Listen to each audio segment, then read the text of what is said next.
पिछले साल हमने कन्याकुमारी से कन्याकुमारी से कश्मीर तक यात्रा की। 4000 किलोमीटर हम चले। यात्रा का लक्ष्य भारत को जोड़ने का था। जो देश में आरएसएस और बीजेपी ने नफरत फैला रखी है, हिंसा का माहौल बना रखा है, उसके खिलाफ हमने यात्रा की। और यात्रा का बहुत अच्छा नतीजा निकला कि देश में लोगों को पता लगा कि दो विचारधाराओं के बीच में लड़ाई है।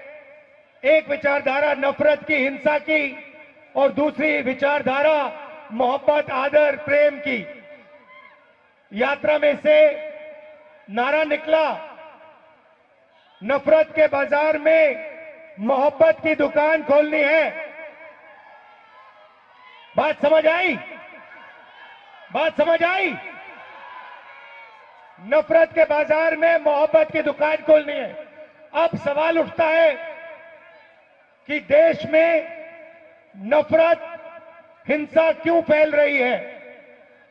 इसका कारण भाइयों और बहनों अन्याय है। बीजेपी की सरकार, आरएसएस की विचारधारा देश में सिर्फ हिंसा और नफरत नहीं फैला रही है, वो देश में अन्याय फैला रहे हैं। मैं आपको आज 2-3 उदाहरण देना चाहता हूं। पूरा का पूरा फायदा, देश का पूरा धन 2-3 बड़े उद्योगपतियों को दिया जा रहा है। उनके नाम आप जानते हो? क्या नाम है उनका? पूरा देश जानता है। चाहे वो एयरपोर्ट्स हो, पोर्ट्स हो, इंफ्रास्ट्रक्चर हो, किसान की जमीन हो, ये सब चीजें नरेंद्र मोदी एक व्यक्ति के हवाले कर रहे हैं। नोटबंदी की, जीएसटी लागू की और देश में भयंकर बेरोजगारी फैला दी। आज इस देश में युवा चाहे भी उसको रोजगार नहीं मिल सकता, क्योंकि सारे छोटे उद्योग, स्मॉल और medium business, public sector unit BJP ने खत्म कर दिए हैं, रद्द कर दिए हैं। यहां बोकारो में बहुत अच्छा उदाहरण है, पब्लिक सेक्टर यूनिट है।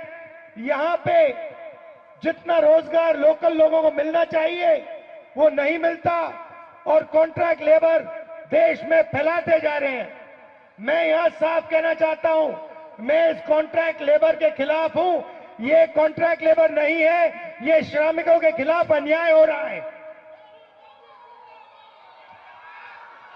तो चाहे वो किसान हो, चाहे वो मजदूर हो, चाहे वो युवा हो, सबके खिलाफ बीजेपी की सरकार अन्याय कर रही है। सिर्फ आर्थिक अन्याय नहीं, सामाजिक अन्याय। आदिवासियों की जमीन छीनी जाती है, उनको अपना हक नहीं दिया जाता। दलितों को दबाया जाता है, और ओबीसी वर्ग जो है उनका जो हक है, हाँ अभी आएंगे आपके पास, आ जाइए, ऊपर आ जाइए।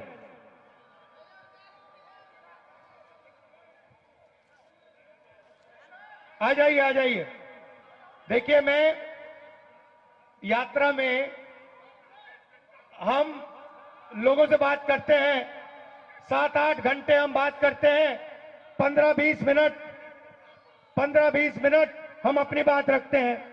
मेरी मीटिंग होती रहती है, मैं किसानों से मिलता हूं, मजदूरों से मिलता हूं, लेबर यूनियन के लोगों से मिलता हूं, युवाओं से मिलता हूं, सेना को जिनसे निकाला गया 1,50,000 युवाओं को, उनके रिप्रेजेंटेटिव से मिलता हूं, अग्निवीरों से मिलता हूं। मैं आज इनको माइक्रोफोन देना चाहता हूं कि वो हिंदुस्तान के कॉन्ट्रैक्ट लेबर की हालत के बारे में आपको 2 मिनट बताएं। बोलिए। बहुत बहुत धन्यवाद राहुल जी। देश की आज जो मौजूदा हालात में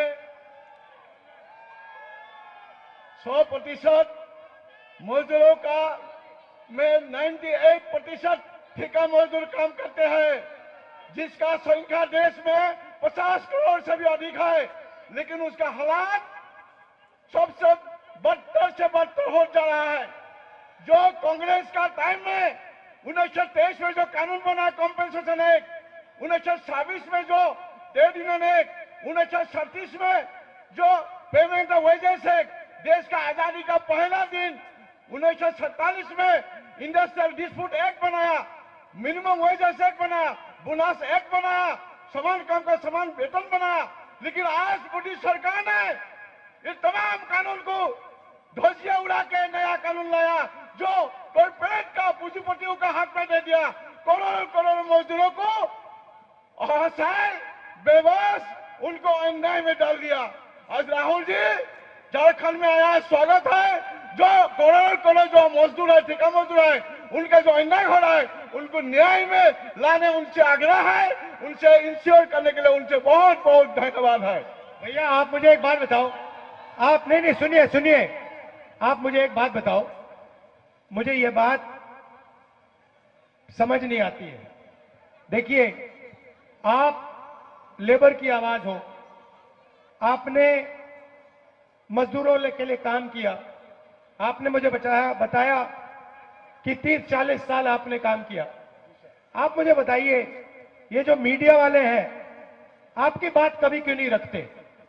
आपको मीडिया में देश कभी देख नहीं पाता, मजदूरों की आवाज नहीं आती, किसानों की आवाज नहीं आती, बेरोजगार युवाओं की आवाज नहीं आती।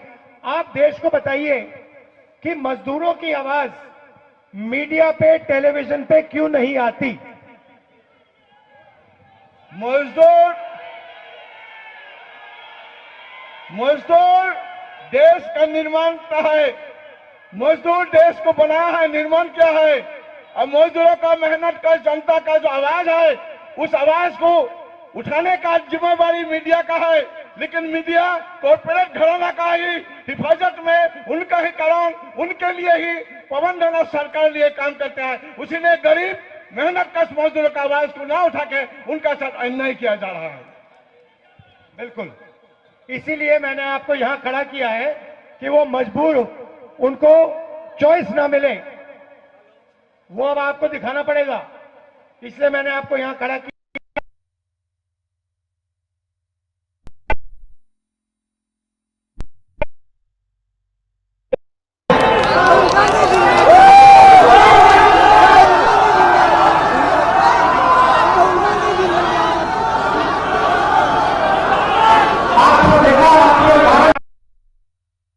देखा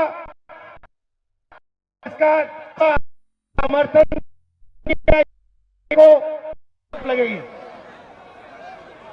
आप सब आए, आपने इतने प्यार से मेरी बात सुनी, आप सबको दिल से बहुत बहुत धन्यवाद। नमस्कार, जय हिंद।